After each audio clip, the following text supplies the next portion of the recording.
Hofu ya tanda Ujerumani juu ya ongezeko la silaha za moto kupotea. Mtazamaji na mfuatiliaji wa chaneli hii, endelea kusubscribe, kulike na kushare kila aina ya tukio la kimataifa. Katika miezi ya hivi karibuni, hali ya taharuki imeanza kuonekana nchini Ujerumani kufuatia taarifa za kuongezeka kwa silaha za moto zinazopotea na kuibiwa. Ingawa taifa hilo linafahamika kwa kuwa na sheria kali sana kuhusu umiliki wa silaha, ripoti hizi zimeibua maswali mazito kuhusu usalama na ufuatiliaji wake.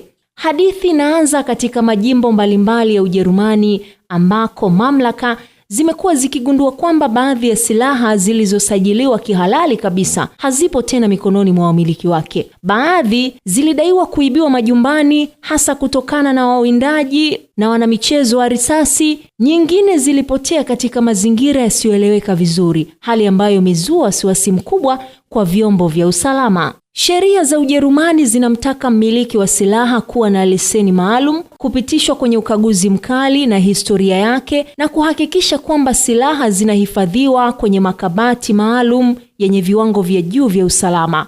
Hata hivyo, pale ambapo masharti hayo hayazingatiwi kikamilifu, mianya hujitokeza. Wizi mmoja una uwezo wa kuifanya silaha halali kuishia mikononi mwa wahalifu au watu wenye misimamo mikali. Hofu kubwa zaidi imekuwa ni kwamba silaha hizi zinazopotea zina uwezo wa kutumika katika vitendo vya uhalifu au mashambulizi ya vurugu. Kwa taifa ambalo limewahi kushuhudia matukio ya mashambulizi ya kutumia silaha, jambo hili halichukuliwi kwa wepesi kabisa. Kila ripoti ya silaha iliyopotea huongeza presha kwa mamlaka kuchunguza kwa kina na hata kuimarisha ufuatiliaji.